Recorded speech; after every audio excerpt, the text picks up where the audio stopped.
Good evening, YouTube. So tonight I'm smoking some Cornell & Deal's Interlude. It's one of my favorite blends, and it has been for a long time. But the focus tonight isn't what I'm smoking. It's what I'm smoking it in. And tonight's kind of a special occasion because I just got back a good friend. I sent a pipe of mine over to Glenn in Australia, pipe nutter, about 4 months ago after a contest. And he held on to it for about 2 months, and then he sent it to Chris, Smoking Jams in Illinois, and then Chris held on to it for about 2 months, and I just got it back tonight. I'm going to show it to you here. And here it is. This is one of my favorite Boswells.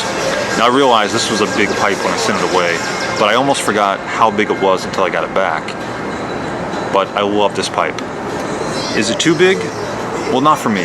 This is just north of normal in my taste, because it was one of my 4th or 5th pipes, and I think you are biased toward what you buy at first because you don't really have a sense of what is normal, what's small, what's big. Whatever you have, that's normal to you. And so because this is one of my first pipes, this became just a little bit north of normal. What I like about it, this is a good hour smoke. I have a couple 10 and 20 minute smokers, and those are great for special occasions, but I like kind of a longer smoke, and that's definitely what this is. And I have Another thing I'll say about this pipe is that in order to accomplish what I wanted to accomplish, and I'm not quite there yet, but I'm getting there, was to become a little more comfortable smoking in public, in spaces like this, in the middle of the day, with people around. And I kind of use this pipe as a tool, because I realized if I can smoke this in public, then I can pretty much smoke anything. And that's exactly what I used it for. It was kind of like, some people would call it a medicine ball technique.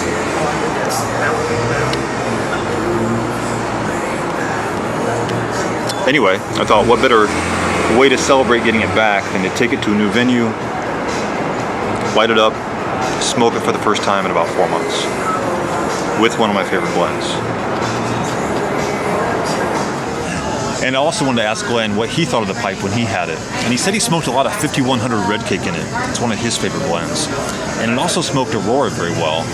What it didn't smoke that well were English blends. And that's probably because, given it's my pipe and I'm not an English guy, maybe it's taken a liking to me. But I also got a chance to ask Mrs. Nutter what she thought of the pipe when Glenn had it. And to paraphrase gently, she said it reminded her of some of the native animals of the outback. And I think the word elephant came to mind. And when you look at this pipe, it kind of makes sense. So it's about an hour later, and I just finished a huge bowl of Cornell & Deal's Interlude out of the Boswell, and now I'm smoking some Canal Boat out of this corn cob. One thing I wanted to talk about was the idea of a pipe pass. So I talked a little bit about the pipe pass I did with Glenn and Chris, and that's one example where you send a pipe throughout the community and it comes back to you.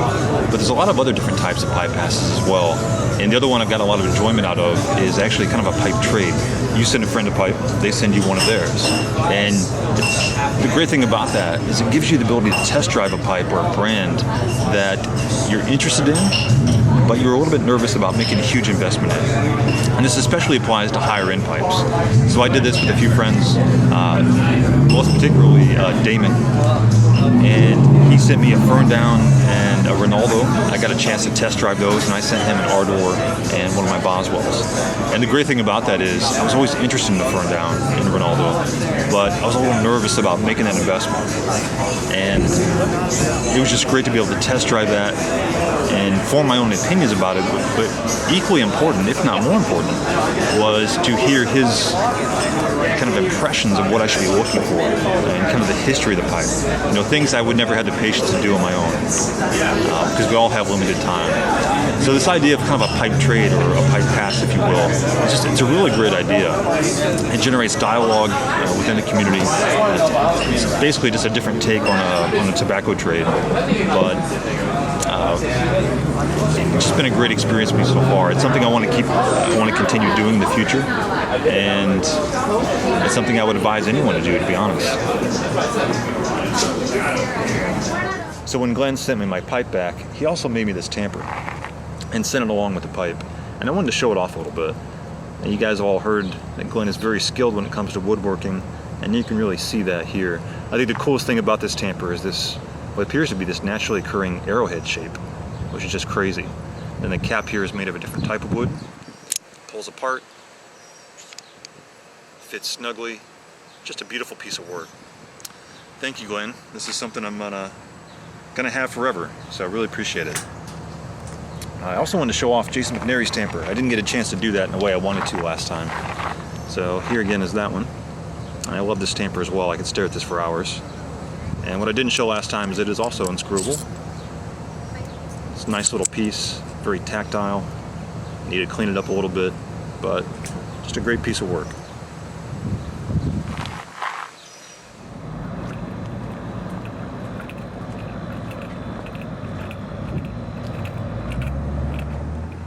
So I'm on my first bowl of Burley Flake number 1, and the first thing I notice is those red Virginias really leaning forward. They're right there at the forefront. And in the background is that classic burley taste. But more specifically, it's kind of like a vinegary burley taste. The best way I can describe it is, if you've ever had a vinegar and salt potato chip, and after you chew it and swallow it, you might have a couple seconds of kind of that vinegary, gassy taste rising from your tongue to the roof of your mouth and sometimes through your nose. And that's a very similar taste that I get when I'm smoking this right now. It's not a good thing, it's not a bad thing. Right now it just is. So I'm going to keep working on this and see what the next phase brings me. So this blend does have Perique in it. We all know Perique has that taste of pepperiness and spiciness. And I am getting that a little bit, but I'm already halfway through the bowl right now. And those red Virginias are still, again, leaning forward. I can't help but to compare this to Burley Flake number 2. And whereas Burley Flake number 2 reminds me of Ricardo Montalban from Wrath of Khan, hardened over the centuries, doesn't care what you think, maybe even a tinge of vengefulness there. This blend, this number 1, is much more, well, it's much more Jack Palance from City Slickers. It's still very hardened, still like a saddlebag, but also somewhat approachable. You can tell there's a heart there, and although that heart is buried under a few inches of arid desert, you can dig it up and you can find it. Hey, good morning, YouTube. Today we're going to go on a little bike ride, and we're going to take Pease Triple Play with us. I wanted to air this out, and I thought, what better way to air it out than to just strap it on the back of the bike and take it along for a ride, give it some fresh air, see what that does to it. So let's get started.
I had to stop and get a picture of this.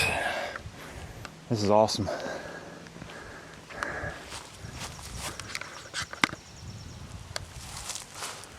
This trail just goes on forever. All right, so we're about the halfway point. It's been about 28 miles, and it's time to stop for lunch and also stop for a small bowl of some frog Morton. I did bring the triple play, but that's what the camera's resting on right now. So I'm going to finish the rest of my chocolate milk, the secret of any cycling adventure, and then hit the road.